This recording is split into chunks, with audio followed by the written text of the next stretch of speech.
Dieting, a topic made so confusing, there'd probably be more chance of seeing John Terry on Rio Ferdinand's podcast than me finding a sustainable diet at the start of losing weight. From different fads every other week where I was going through different diets, like a hot knife through butter, then I'll pick up that butter and eat it, which will just be excess calories, to the point now where I'll be able to find a sustainable diet which helped me lose 160 pounds and keep it off. And throughout the video, along with going through my daily diet, I'm also going to be going through some weight loss myths and debunking them. But the first one we're going to need is a calorie deficit, eating less calories than what you burn on a daily basis. And a good way to find this out is using any online calculator, which gives you a decent baseline number. The one I've always used personally is called a TDEE calculator. And what you do is you just fill out your stats and keep it realistic, especially on the movement part. I mean, I was more sedentary than Rosa Parks was when I first started losing weight. So once you fill out your stats, you'll then get your daily burn amount. So at the start of me losing weight, I could maintain my weight around about 3,000 calories per day, and in 1 pound of fat there's 3,500 calories. So a daily deficit under that maintenance of 500 would equate to around about £1 a week weight loss, and 1,000 daily deficit across a week would equal to £2 a week weight loss, which I wouldn't recommend doing £2 per week. More chance of you being hungry and wanting to overeat. So to keep it sustainable and keep it realistic, and I'd recommend going with £1 per week weight loss.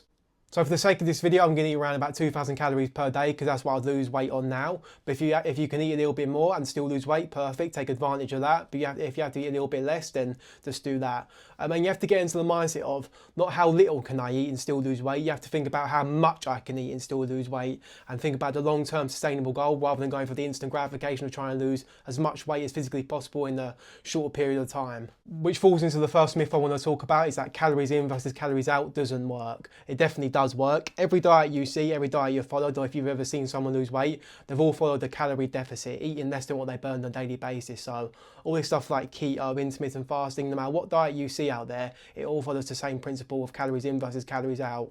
Now we have the amount of calories we need to actually lose weight on a daily basis. What do we want to fill up our diet with to make sure we can keep this weight loss sustainable and realistic? What you want to do is have a high protein diet along with a high fibre diet. This is because protein and fibre keeps you more full and satiated and takes longer to digest, keeping you fuller for longer.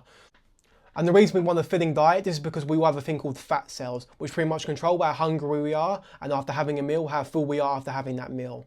So when you are someone who's overweight, you have more of these fat cells, which take longer to fill up compared to a normal weight person. So what we want to do is to make these fat cells full, is to have a nice filling diet, a lot of volume in our foods, so to make sure these fat cells are nice and full, so we don't want to overeat. So now I'm going to go with some high fibre sources that you can incorporate into your diet. Some examples are cucumbers, which are only 16 calories per 100 grams, spinach, which is only 23 calories per 100 grams, tomatoes, only 18 calories per 100 grams, and strawberries, which are only 33 calories per 100 grams. Some good protein sources are chicken breast, 5% lean mince, eggs and egg whites, 0 fat % Greek yogurt, and tuna. All of these options are nice and healthy and low in calories, and also have a lot of volume in them, and something you can create into meals and incorporate into your daily diet. So next, how much protein do we actually want to eat on a daily basis? What I'd recommend is 0.8 grams of your ideal body weight. So let's say, for example, you're 300 pounds now and you want to be 200, that's your goal. 0.8 times 200 is 160. So aim for around about 160 grams of protein per day and spread that across 3 to 4 meals, which are going to help reduce cravings and help reduce snacking throughout the day.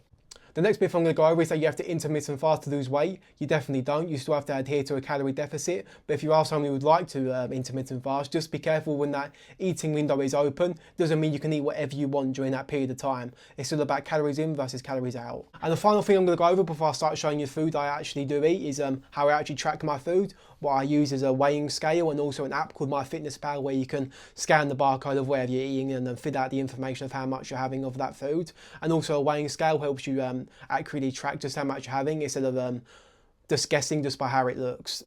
Which leads us on to the first meal of the day, breakfast, where I'm going to be having some protein yogurt and rice cakes with some strawberries. One of these protein pots, which are 20 grams of protein, 2 of these caramel rice cakes, and 130 grams of these strawberries, which if you are actually planning to track your food, what you can do is scan the barcode on whatever app you're using, then fill out how much of that you're having. So what you can do is get a weighing scale here, take that off, turn it to 0, put a bowl or anything like that, that's what's going to hold your food, then turn that back to 0, then fill out how much you're having. So we're going for 130 grams of strawberries here,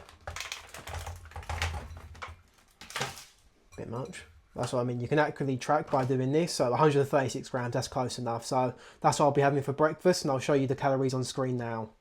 So I just got done having my breakfast, which leads on to the next myth I want to talk about, is that you don't have to start your day with these like belly fat burning drinks or food or supplements or whatever, anything like that.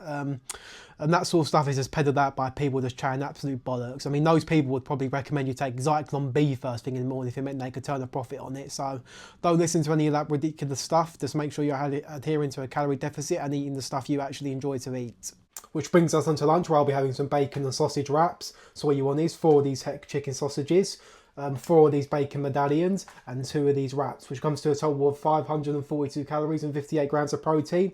I'll show the calories and protein on screen now if I'm wrong, but all of this will be going into the air fryer for around about 12 minutes on 200 degrees. So I'll see you back for that. Okay, so that's lunch done now. A meal to make David Cameron foam at the mouth. And with this, I'll have some tomato sauce, which I don't track because this is already the 50% less sugar sauce, so there isn't a lot of calories in there. I just don't go absolutely berserk with the amount of sauce I put on there. So once I've had this, I'll see you back for another myth. Which leads on to the next myth I want to talk about, is that you can only eat clean to lose weight. It's all about balance, in my opinion, keeping something sustainable. Having this whole approach of having more greens than what Moussa Dembele has greens in his in-game FIFA stats, it's not sustainable and something you're going to be able to keep to, because you can't go from overeating on junk food every other day to completely cutting it all out and only eating healthy food, and you're going to stick to that. You have to find a good balance between the two.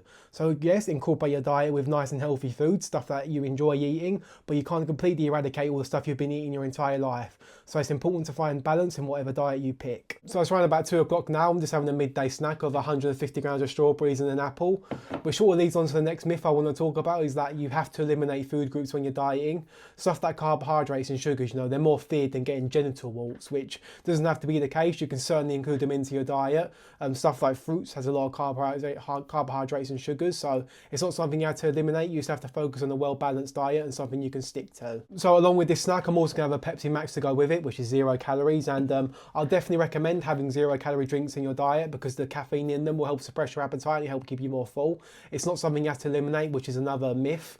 The aspartame in these drinks are not going to kill you or give you cancer or anything like that. Even if they do, I'm already halfway there, so if anything was to happen, at least I haven't got to shave my head off. I've already started. But that's just a myth. You can definitely have 0 calorie drinks within your diet, and they definitely help me keep me more full throughout the day. Which brings us on to the final meal of the day, chicken burger and potato. So what you're going to need is 165 grams of 5% lean mince, 230 grams of baby potatoes with Nando's peri salt onto there if you want, 2 slices of low calorie cheese, and 1 roll, which is 143 calories. I'll put all the calories on the screen like I did for the other meals. That's going to go in the air fryer for about 25 minutes on 200 degrees. And I'm also going to cook it with this 1 calorie olive oil spray, which is a much better low calorie alternative compared to normal oil. So once that's all done, I'll be back to show you what it's done. So here's the final meal of the day, finished. And along with this, I'm going to have lighter than light mayonnaise. And one of the things I did want to go over is how big of a difference it makes using lower calorie alternative sauces compared to normal sauces. So for this, for example, it's only 15 calories per 15 grams, but in normal mayonnaise, it's nearly 100 calories per 15 grams. So just a small little change like that can go a very, very long way in your diet. Now that I've had my final meal, another myth I'll go over is that cheat meals reset your metabolism, which unfortunately isn't the case. It'd sort of be like me saying, me shaving my head means that my hairline's going to reset. That unfortunately isn't true. But occasional meals off plan is completely fine and normal. It's just about the long-term consistency that you have in your diet, which will see you the best results possible. So if you do have a meal off plan here or there, don't bother, just don't sweat it, don't beat yourself up about it. Just make sure you get back on the horse the next day. So far today I've had 1,609 calories and 140 grams of protein, and that will be it now for my meals portion of my diet. I'll have no more meals beyond this point, but with them remaining 491 calories, I can fill those calories in with whatever I want. So if I want any chocolate, any crisps, it doesn't matter what it is, I can have it with those remaining calories. And this has definitely been massively beneficial for me personally, which reduces chances of binging, it reduces cravings, because I'm having those sort of foods I've had my entire life, so stuff like crisps, but I'm having them in moderation. So I'm still allowing myself to have it, which doesn't mean I'm missing out on anything, which is a massive thing that's worked for me and made dieting sustainable and realistic. Which sort of rolls into the final myth I want to talk about, is that you can't eat at night. I'm not sure where this bollocks has originated from, to be honest. There seems to be this fear about eating past 8 o'clock at night, which isn't the case. Mealtime isn't something you have to be obsessive about. You can just eat whenever you want, which fits your daily routine. And yeah, you haven't got to be worrying about, you can't eat at this sort of time period because it's going to mess up your day or anything like that. You know, you can eat whenever you want. So I hope this video will help, showing that dieting doesn't have to be a complete and utter bore fest. Yeah, it doesn't have to be more boring than a Nun's OnlyFans page. You can still eat food you enjoy, and you haven't got to dread the dieting process. You've just got to embrace the lifestyle change that comes with dieting, and not chase the instant gratification or chase the quick fix of weight loss. It's something that's going to take a long while to achieve and sustain.